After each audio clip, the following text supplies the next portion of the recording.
John, I want to thank you for coming to camp. My name is Thad Johnson with ABC, and we're going to go ahead and take a look at your video here today and give you a little pitching lesson. The first thing we're going to do is we're going to move you into the balance position. Your first step as you go. I feel like your first step is way too big. You got a big distance between your feet, which means your head's going to go offline as you step left, and you can see your head. If you just go ahead and focus in on your head right here as you take a step, and you just see the amount of movement to the left as your foot moves way left, your whole body shifts left, and then you got to bring it all the way back. So I would just work on shortening that distance of that initial foot action on your first step. You do a great job as we turn you into the balance position. You do a great job of lifting to the top. We draw a line right here, through the front foot, and you just like to see the pitcher as they lift. To maintain, that line should go right through the belly button, which it does. If it's not, guys are leaking out forward. You do a great job of initially keeping your weight back. Now the one thing I want you to try to fix here is your top half. Okay, as you can see, your shoulders are pointed almost towards the camera. They're starting to turn, and ideally they would like to be in line towards home plate.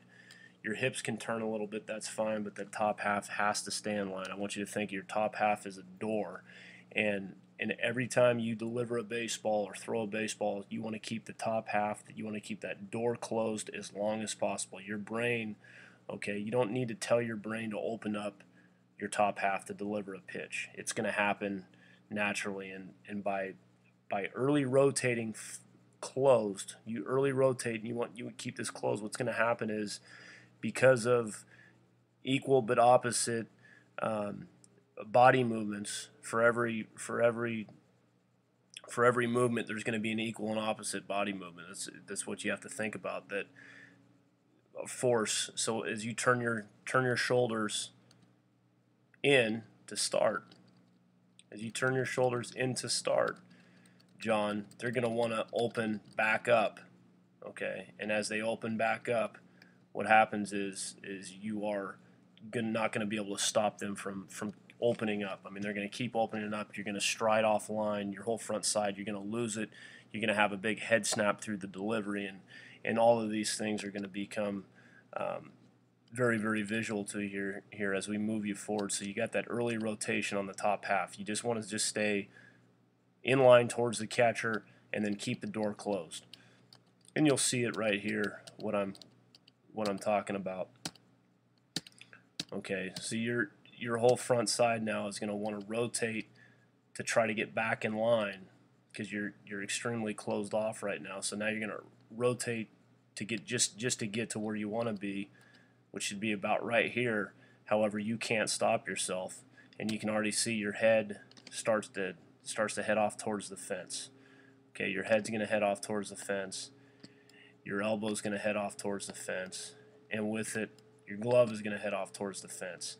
And now you just have completely lost your line to home plate. Along with that, your stride,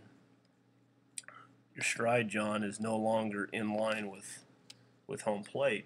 Okay, but it's a good 6 to 8 inches to the left of this line right here of where you want to stride. And the best thing to do right here, there's a drill. I just call it a loaded position drill. All you're doing, this position right here that you're in, John, is the loaded position. Okay, so if we go ahead and erase these lines, we'll talk just briefly.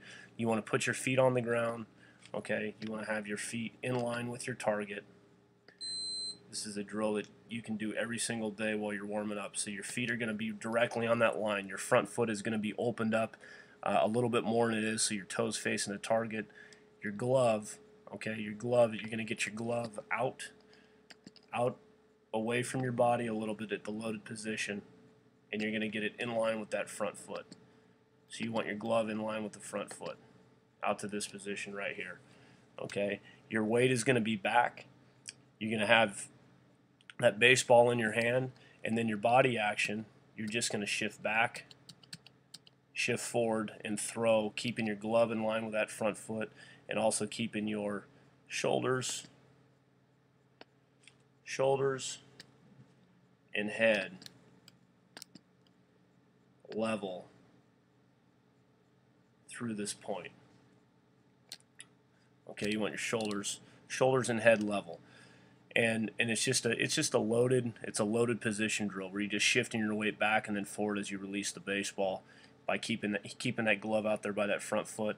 What you're going to do is you're going to work to the glove. You're going to try to keep your head on line. As you can see, your head, you're just really losing all of your direction here, and all your energy is going towards the fence as opposed to into the pitch. I mean, at this point, you're no longer, and you can see how much your weight is forward. Your weight's no longer on your backside. Okay, and you're not even looking. I mean, focus in on your head right here. You're not even looking at the pitch, and you're trying to throw a baseball to a small target. Makes it real hard. Makes it real hard to to deliver consistent strikes. So that's something you definitely need. Another great drill to do is I've stopped you into this position right here, which is just before ball release.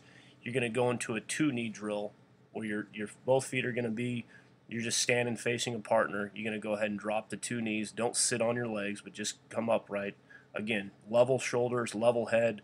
Work on throwing the baseball towards your target. You can back up the distance as far as you'd like. The further back, the more you're going to want to use your body to throw, and you'll start feeling that imbalance, okay, and that undue stress you put on your top half to create a throw. And ideally, your body wants to be the base, but your hand and your arm delivers the pitch. As we move on towards the finish of your delivery, you do a great job, great extension.